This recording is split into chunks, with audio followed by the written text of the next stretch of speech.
Bosman? Iyalah, masuk Brad Pitt sih. Loh, masih jam kantor loh ini. Sana. Hai, kembali lagi dengan Crush Movie yang selalu mereview cerita film keren sepanjang masa. Dan pastinya tidak membuat kalian bosan guys. Film ini bakalan bikin kalian tertawa terbahak-bahak dan gregetan sendiri. Film yang kali ini bakalan kita bawain berjudul My Stupid Boss, atau yang artinya bosku yang agak-agak.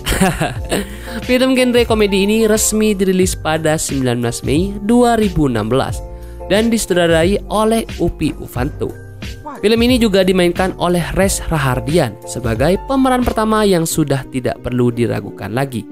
Bahkan film ini mendapatkan rating 7,1 dari versi IMDb. Film ini mengisahkan tentang hubungan antara seorang karyawan dan bosnya yang berkelakuan super ajaib. Ajaib? Penasaran kan sama kelanjutan filmnya? Sebelum kita lanjut ke filmnya, jangan lupa untuk subscribe, like, komen, dan share. Dan jangan lupa juga tombol notifikasinya guys, supaya channel Crush Movie semakin berkembang. Nah yuk kita langsung ke filmnya aja. Dan inilah film My Stupid Boss.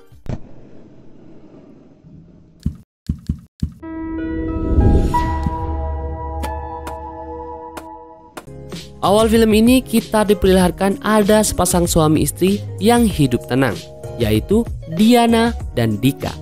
Diana selalu ikut kemanapun suaminya pindah dan terakhir ini mereka pindah ke Malaysia.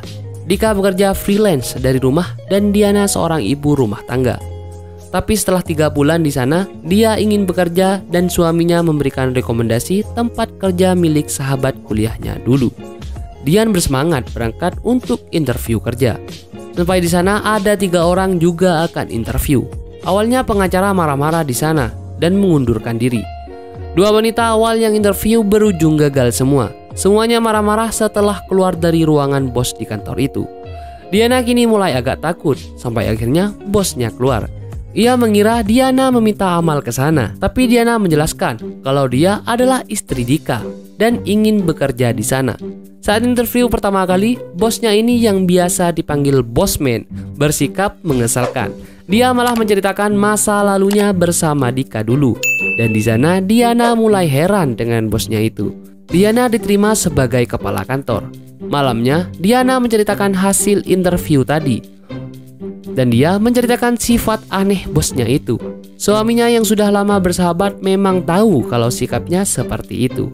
Esok harinya, hari pertama Diana bekerja. Dia sudah mendapatkan banyak pekerjaan dari kantor di sana dan tidak memakai komputer sama sekali. Karena katanya supaya karyawannya susah kalau menggelapkan uang kantor. Kerani dipanggil oleh bosnya lewat speaker. Padahal dia ada di depannya loh. Kerani diminta file supplier dari Hong Kong, tapi dia malah bingung. Di sini, Kerani bingung sama apa maunya bosnya itu. Ia juga disuruh membaca data, tapi bosnya selalu menghentikannya.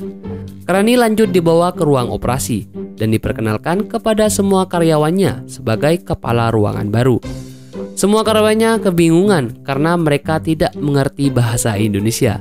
Tiba-tiba ada sesuatu dan semua karyawan kabur termasuk Bosman. Kerani jadi makin bingung. Malamnya, di tengah malam, Bosman menelpon Kerani. Dia menelpon malam-malam untuk memberitahu Kerani kalau besok meeting jam 9. Jadi, Bosman menelpon Kerani tengah malam hanya untuk mengabarkan kalau besok meeting karena ada informasi penting. Besoknya semua karyawan berkumpul menunggu Bosman sampai jam 11. Sampai ada yang tertidur, mengaji, dan juga ada yang saling goda-menggoda. Jam 11 lewat Bosman baru datang dan meeting penting dimulai. Ternyata Bosman hanya menceritakan mimpinya kalau ia membeli kafe baru dan itu hanya mimpi. Semua karyawan kesal termasuk Kerani karena dia sampai ditelepon tengah malam hanya untuk menceritakan mimpinya. Tapi namanya juga bos, gak mau disalahkan. Dan Bosman malah marah balik kepada mereka. Terus apa salahnya bermimpi katanya? Bukan gitu konsepnya Bosman. Bosman menjelaskan alat baru kepada semua karyawan, tapi dia selalu ngomong menggunakan bahasa planet. alias tidak ada yang mengerti omongannya. Atap bocor aja dia tidak mau disalahkan. Intinya bos selalu benar. Ya, dia juga budget alias tidak mau mendengarkan karyawannya. Wifi mati, bosman marah kepada Krani padahal dirinya sendiri yang tidak mau membayar wifi. AC kantor juga mati, tapi bosman tidak mau membeli yang baru karena dia juga bos yang super duper pelit guys. Meeting dimulai dan dia akan bangun kantor lagi di belakang, tapi semua karyawan tidak setuju karena dekat dengan tempat sampah. Tapi ya, lagi-lagi bosman tidak mau mendengarkan karyawannya dan hanya mengikuti maunya sendiri. Kamu pikir saya Kim Jong-un apa? Mereka memiliki ruang istirahat dan disinilah mereka saling curhat soal kelakuan bosman. Mereka semua sangat kesal kepada bosman karena sifatnya yang gila itu, yang tidak tahu apa maunya dan sangat pelit. Jadi dia itu gampang banget potong gaji karyawannya guys. Jadi semua karyawan di sini punya cerita gelap sendiri-sendiri sama si bosman itu. Bosman ditelepon istrinya dan katanya istrinya sedang masak masakan baru. Bosman ini sangat takut kalau istrinya masak, jadi dia mengundang semua karyawannya dengan alasan Mr. Ko lagi ulang tahun. Malam harinya di rumah bosman mereka semua merayakan ulang tahun Mr. Ko. Padahal dia kan tidak ulang tahun. Semua karyawannya makan masakan istri bosman yang rasanya tidak bisa dimakan. Jadi semua menjadi tumbal bosman demi menghadapi masakan istrinya itu. Yang pasti, hari berganti, semua karyawan gelisah karena kepanasan dan AC mati. Bosman datang tiba-tiba dan membubarkan semua karyawan. Bosman memberi tugas ke Rani kalau dia disuruh menelpon Amir dan dia diminta untuk kembali bekerja di sini. Siangnya bosman mengajak Rani pergi meeting bertemu dengan seseorang. Tapi bosman masih menyombongkan mobil barunya dan mengejek Krani karena katanya dia pasti tidak pernah naik mobil mewah. Di sini Krani mulai kesal lagi nih guys. Di jalan, bosman selalu ngoceh dan memberitahu Krani dalam hal apapun. Sampai akhirnya mobilnya menabrak mobil lain. Tapi lagi-lagi bosman masih menyalakan mobil itu. Padahal kan dia yang menabrak guys. Bosman pura-pura mati saat didatangi pemilik mobil itu dan pergi tanpa rasa bersalah. Bosman bisa gitu ya. Sampai di restoran, bosman ternyata belum janjian. Bosman tiba-tiba bergabung dan so akrab dengan karyawan BA Cukai. Di sini, bosman niat mentraktir semua karyawan BA Cukai agar dia bisa menyelundupkan barang-barang impor. Bosman pede banget nih mau bayar semua makanannya. Tapi setelah makan, saat bosman akan bayar, kartu kreditnya ditolak. Dia pergi dengan alasan akan mengambil uang ke ATM dan meninggalkan Krani di sana. Sampai saat ditelepon Krani, ternyata bosman ada di jalan pulang dan katanya dia kelupaan menjemput Krani. Bosman juga marah-marah kenapa dia yang harus bayar katanya. Bosman kan barusan yang bilang kalau mau traktir ya guys.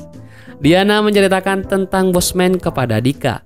Dika hanya menjelaskan kalau bosman orangnya memang semengesalkan itu. Besoknya saat karyawan semua pulang, Krani masih di kantor karena bosnya akan mencairkan uang kas. Tapi bosman lama banget menghitung uang 800.000 dengan pecahan 10 ribuan.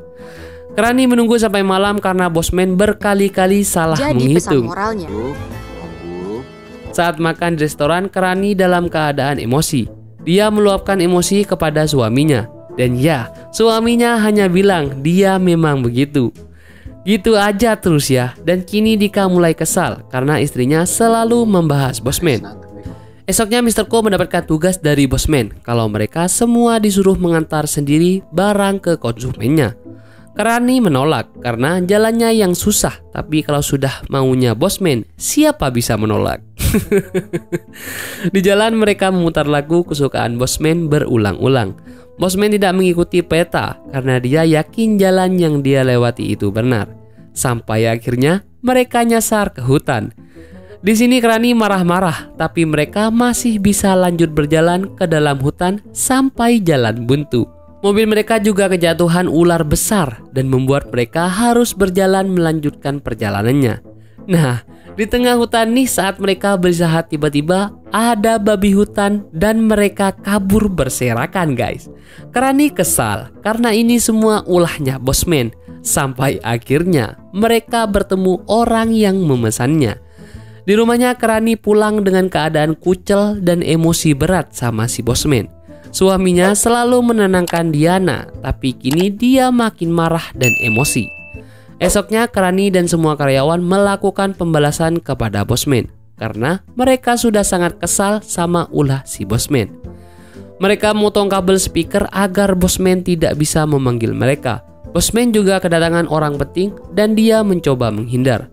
Tapi Krani tidak menolong Bosman dan malah mendukung Bosman pergi dengan orang itu.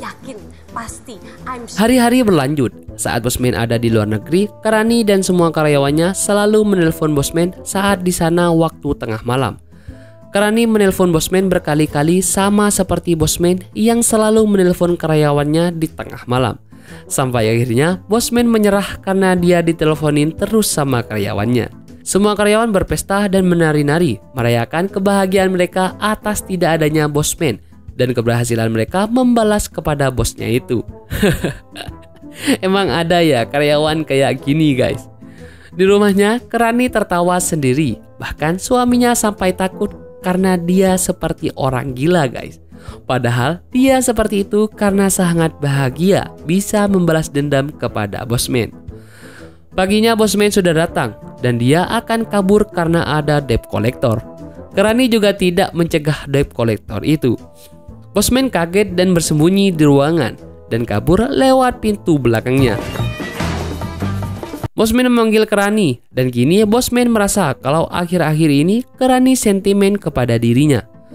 Bosman menanyakan apa salahnya. Krani tidak bisa menjelaskan masalahnya satu-satu karena Bosman juga tidak merasa bersalah sama sekali. Esok harinya di ruangan Bosman, Bosman meminta data pengeluaran karena catatannya yang berbeda dengan catatan Krani. Bosman menuduh Krani menggelapkan uang perusahaan. Kini dia sakit hati kepada Bosman karena dituduh mencuri uang perusahaan.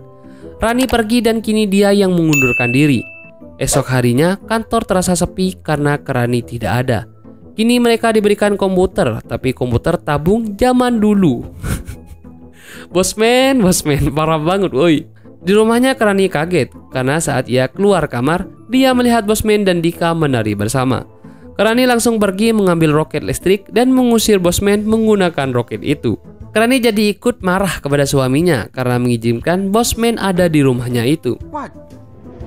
Diana kini sudah tidak bekerja dan ikut berkumpul dengan tetangganya yang tukang gosip itu. Tapi di sini Diana juga tidak nyaman karena kerjaan tetangganya hanya bergosip terus. Di kantornya kini karyawan lain yang dimarah-marahin oleh Bosman karena sekarang sudah tidak ada Krani atau Diana guys. Semua karyawannya pun sama kesal kepada Bosman. Saat Krani belanja, dia ditelepon oleh Mr. Ko karena dia disuruh Bosman menelpon Krani dan meminta untuk Krani kembali bekerja. Tapi Krani tidak mendengarkan dan langsung mematikan teleponnya. Malamnya saat Krani pulang di rumahnya sudah ada Bosman yang menunggunya. Bosman terus memujuk Krani agar mau bekerja kembali di kantornya. Tapi Krani terus bersikukuh menolak Bosman. Bosman membayar gaji Krani full 2 bulan yang selama ini belum dibayar dan dia meminta maaf karena kesalahannya yang menuduh Krani menggelapkan uang perusahaannya. Bosman pun pergi. Dika memberi penjelasan lagi kepada Krani kalau dia memang ingin resign. Dia harus kembali dulu ke kantor dan pamit dengan baik-baik. Esoknya Krani datang ke kantor. Saat Krani akan berbicara baik-baik, tiba-tiba Krani langsung diajak ke suatu tempat. Krani dibawa ke sebuah perusahaan dan pergi ke panti asuhan. Krani bingung mereka akan melakukan apa di sini. Ternyata Bosman bilang kalau maksudnya ke sini yaitu ingin membangun ulang panti asuhan menjadi tempat tinggal yang lebih layak. Dia juga mau menyewakan rumah sementara untuk semua anak-anak selama masa pembangunannya. Petugas panti asuhan ini senang. Krani kaget karena Bosman yang terkenal pelit ini mau membantu untuk perusahaan. Krani menanyakan ada apa sama Bosman. Ternyata Bosman kemarin sempat tersesat dan tasnya diantarkan oleh anak dengan kekurangan mental. Tapi anak itu juga selalu menolong temannya yang tidak bisa melihat dan menuntun perjalanannya. Di sini, Bosman tersentuh karena anak dengan keterbatasan saja bisa membantu sesama. Kenapa Bosman yang berkecukupan ini sangat susah membantu sesama? Bosman berbaur dengan anak-anak Pati dan membuat Kerani terharu melihatnya. Mereka pun pulang dan Kerani akhirnya menurunkan niatnya untuk resign. Karena sikap Bosman yang dia lihat ini ternyata juga memiliki hati nurani yang baik. Nah, keesokannya Kerani masuk kerja lagi dan Bosman datang dengan bahagia. Kenapa bahagia? Karena hari ini adalah hari ulang tahunnya Bosman. Bosman mengajak semua untuk makan siang gratis atau traktiran. Semua karyawan senang karena ini pertama kalinya Bosman mau mengajak karyawannya traktiran.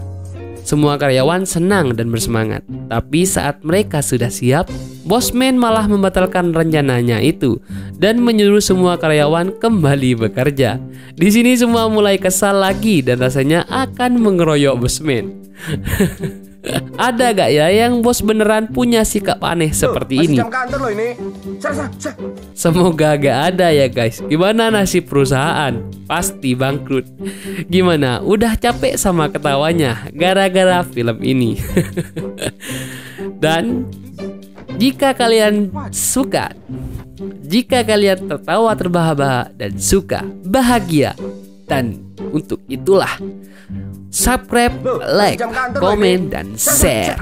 Dan jangan juga lupa klik tombol notifikasinya supaya channel Cross Movie semakin berkembang. Dan ya, sampai bertemu di film selanjutnya.